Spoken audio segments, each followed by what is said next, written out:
কৃষি সমবায়ে জমানো সাধারণ মানুষের টাকা তছরূপের অভিযোগ ব্যাংক ম্যানেজারের বিরুদ্ধে। রক্ষকই ভক্ষক। কৃষি সমবায়ের ব্যাংকের কয়েক কোটি টাকা তছরূপের অভিযোগে বহির্গাছি কৃষি সমবায় ব্যাংকের ম্যানেজারকে গ্রেপ্তার করল ধানতলা থানার পুলিশ।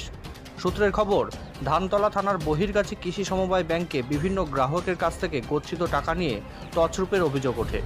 অভিযোগ, ওই ব্যাংক ম্যানেজার তার ব্রাঞ্চে জমা হওয়া প্রায় 7 কোটি টাকা হেড অফিসে জমা দেননি। ফলে গ্রাহকরা টাকা তুলতে গিয়ে হেনস্থার শিকার হচ্ছিলেন। আর এই বিষয়টি রানাঘাট 2 নম্বর ব্লক প্রশাসনের নজরে আসার পর ব্লক প্রশাসনের পক্ষ থেকে ধানতলা থানায় অভিযোগ দায়ের হলে ঘটনার তদন্ত শুরু করেছে পুলিশ। আর এরপরই মঙ্গলবার রাতে অভিযুক্ত ব্যাংক ম্যানেজার নরেশ বিশ্বাসকে গ্রেপ্তার করে ধানতলা থানার পুলিশ। বুধবার ধৃতকে নিজেদের হেফাজতে চেয়ে রানাঘাট আদালতে হাজির করলে বিচারক 5 দিনের পুলিশি হেফাজতের নির্দেশ দিয়েছেন। এই ঘটনায় আর কেউ জড়িত আছেন কিনা তা জানতে তদন্ত শুরু করেছে ধানতলা থানার পুলিশ। আরেকবার জানায়, কৃষি সমবায় ব্যাংকের কয়েক কোটি টাকা তছরূপের অভিযোগে বহির্গাছি কৃষি সমবায় ব্যাংকের ম্যানেজারকে গ্রেপ্তার করল ধানতলা থানার পুলিশ। সূত্রের খবর, ধানতলা থানার বহির্গাছি কৃষি সমবায় ব্যাংকের বিভিন্ন গ্রাহকের কাছ থেকে গচ্ছিত টাকা নিয়ে তছরূপের অভিযোগ ওঠে সেই ম্যানেজারের বিরুদ্ধে।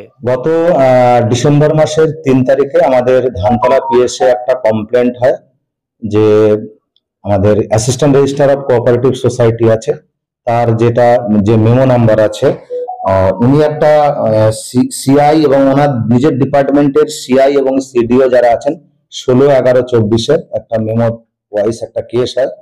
তাতে দেখা যাচ্ছে যে এই হেমায়তপুর হাজরাপাড়া যে এসকেইউএস মানে সমবায় কৃষি উন্নয়ন সমিতি প্রাইভেট লিমিটেড যেটা আছে, তো এদের বিরুদ্ধে একটা অভিযোগ আসে যে এরা প্রায় 1,54,00,000 টাকার মতো ফান্ড তছরূপ করে।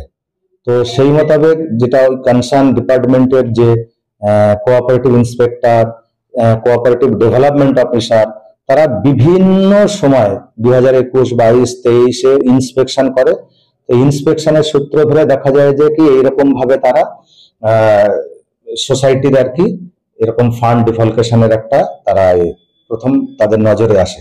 সেই মতো এআরসিএসও বিভিন্ন টাইমে এই সোসাইটির যারা ম্যানেজার আছে, সেক্রেটারি আছে, চেয়ারম্যান আছে, তাদেরকে বিভিন্ন সময় তাদের হিয়ারিং এ ডাকে, কিন্তু কেউ এই হিয়ারিং এ উপস্থিত থেকে সদুত্তর দিতে পারেনি যে এই 1,53,54,00,000 টাকার কি মানে হিসাবটা কি আছে ওরা কেউ দিতে পারেনি। সেই বেসিসে ধানতলা থানাতে গত ডিসেম্বর মাসের 3 তারিখে একটা স্পেসিফিক কমপ্লেন্ট হয়। সেই কমপ্লেন্টের উপরে একটা স্পেসিফিক কেস হয়। এই সোসাইটির ম্যানেজার অ্যারেস্ট হয় এবং আমরা তার জন্য 4 দিনের তাদের মানে পুলিশ রিমান্ড আমরা পেয়েছি। এখন তদন্ত এখন চলছে, বাকিটা এখন তদন্তের পরে। 3 জনের নামে, ম্যানেজার, সেক্রেটারি এবং যে চেয়ারম্যান আছে।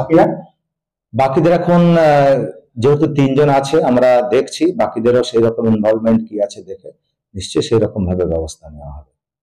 ঠিক আছে, থ্যাংক ইউ।